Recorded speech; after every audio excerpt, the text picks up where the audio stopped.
नमस्ते प्यारे बच्चों, आप सब कैसे हैं?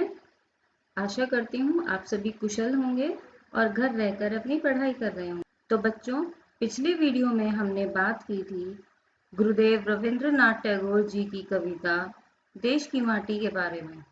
उसमें हमने कविता पढ़ी थी और आज की वीडियो में हम इसके अभ्यास पे बात करेंगे। आज की इस वीडियो को शुरू करने से पहले हमारे चैनल द.एडमेट को यूट्यूब पर सब्सक्राइब करें तथा बेल आइकन दबाएं, जिससे हम लगातार आप तक वीडियो पहुंचा सकें तथा साथ ही इंस्टाग्राम पर हमारी आईडी द.एडमेट को फॉलो करें।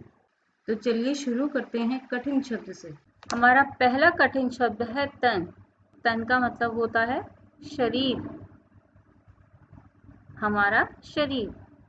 अगला हमारा शब्द है बाट। बाट का अर्थ होता है रास्ता। तीसरा हमारा शब्द है माटी। माटी का अर्थ होता है मिट्टी। अगला हमारा शब्द है विमल। विमल का मतलब होता है साफ या स्वच्छ। फिर है सरस, जिसका अर्थ होता है रस भरा। आगे चलते हैं। यहाँ पर एक प्रश्न दिया गया है। कविता के प्रत्येक पद में कवि ने देश के लिए अलग अलग कामना की है। कविता को पढ़कर लिखें कि निम्नलिखित कामना किसके लिए की गई है। सरस बने। हमने कविता में पढ़ा था देश की माटी देश का जल, हवा देश की देश के फल, सरस बने प्रभु सरस बने। अर्थात सरस बनने की कामना मिट्टी, जल, हवा और फल के लिए की गई है। आगे है सरल बने।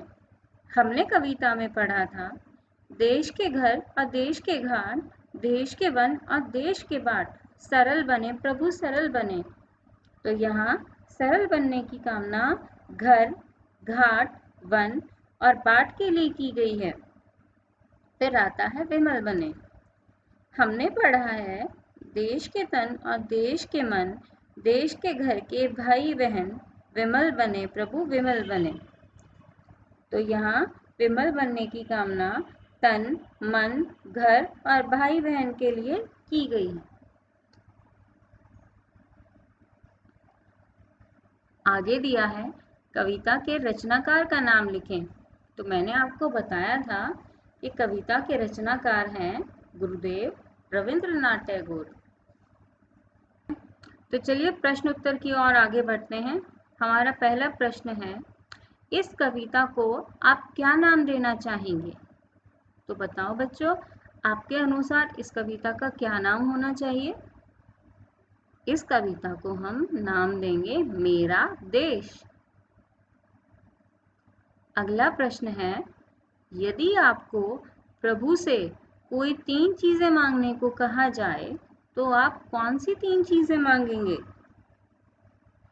मैं प्रभु से ज्ञान, धन और स्वास्थ्य, ये 3 चीजें मांगूंगा। ठीक है, आगे बढ़ते हैं। विद्यालय के लिए काम करना भी देश के लिए काम करना ही है। आप अपने विद्यालय के लिए क्या क्या काम करते हैं वो आपको लिखना है। आप बताएंगे अगर आप विद्यालय को साफ सुथरा बनाने में योगदान देते हैं तो आप लिखेंगे मैं विद्यालय को साफ सुथरा बनाने में सहयोग करता हूँ।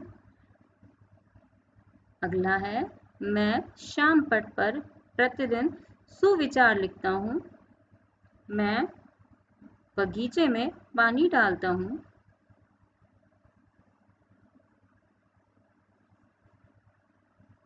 आगे आपको दिया है सुने और बोलें। आपको मेरे पीछे पीछे बोलना है जो ये शब्द दिए गए हैं। आशा, विशेष, सुषमा, देश, अभिलाषा, शाबाश। आप देखेंगे यहाँ पर श की बात की गई है। यहाँ पर तीनों श के बारे में, स के बारे में बताया गया है। आगे है नीचे कुछ शब्द लिखे हैं जो उलट पलट हो गए हैं, इन्हें ठीक करके लिखें। र ल स, तो यहाँ बना है स र ल सरल। फिर है र स र, स र स सरस। फिर है ग स ज, तो इससे बनेगा स ज ग सजग। फिर है फ र स, तो इससे बनेगा स र फ सरफ। फिर है म झ स, इससे बनेगा स म झ समझ।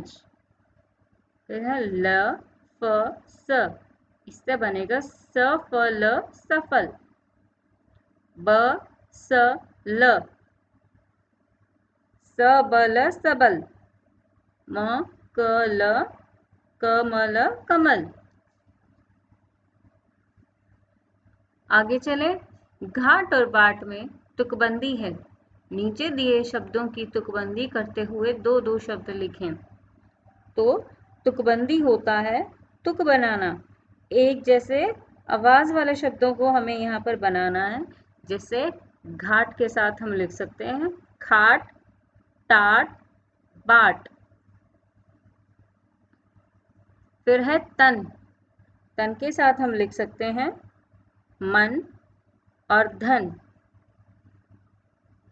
देश, देश के साथ हम लिख सकते हैं विदेश और वेश। फिर आता है जल, जल के साथ हम तुकबंदी बना सकते हैं कल, थल। देश के घर के भाई बहन पंक्ति में भाई बहन शब्दों के बीच में इस चिन्ह, एक चिन्ह है जो योजक चिन्ह कहलाता है। इस चिन्ह का प्रयोग करते हुए अन्य शब्द लिखें। तो जिन शब्दों में योजक का प्रयोग होता है वो हैं चाचा चाची, माता पिता, नाना नानी, दिन रात, राम श्याम, धन दौलत, दान दक्षिणा और दाल रोटी। अगला है ठंडा जल। ठंडा जल दो शब्द हैं। इसमें ठंडा जल की विशेषता बताता है। नीचे ऐसे ही कुछ शब्द दिए गए हैं जो अलग अलग वस्तुओं की विशेषता बताते हैं। खाली स्थान में उनके नाम लिखें। जैसे ठंडा जल, जल की विशेषता बताने वाला शब्द है ठंडा, कि जल कैसा है, ठंडा है, शीतल है। हरे भरे बाग, तो बाग कैसे होते हैं, हरे भरे होते हैं। मीठा फल, तो मीठा किसकी विशेषता बताता है, फल की। स्वच्छ जल, स्वच्छ किसकी विशेषता बताता है, जल की, कि जल साफ है। सुंदर देश, सुंदर विशेषता बताता है देश की या किसी की भी, लड़की, लड़का आदि। छोटे बच्चे। आगे है दिए गए खाली स्थानों में उचित शब्द भरें। मेरे देश का नाम भारत है। मेरे राज्य का नाम हरियाणा है। मेरे जिले का नाम फरीदाबाद है। मेरे शहर का नाम बल्लभगढ़ है। मेरे स्कूल का नाम राजकीय प्राथमिक पाठशाला सेक्टर 7-8 है। तो बच्चों, यहाँ होता है आपकी कविता का अभ्यास खत्म। अगर आपको कोई समस्या आती है तो आप हमसे संपर्क करें। आगे भी ऐसी ही वीडियो देखने के लिए और अपनी पढ़ाई जारी करने के लिए चैनल को सब्सक्राइब करें। धन्यवाद।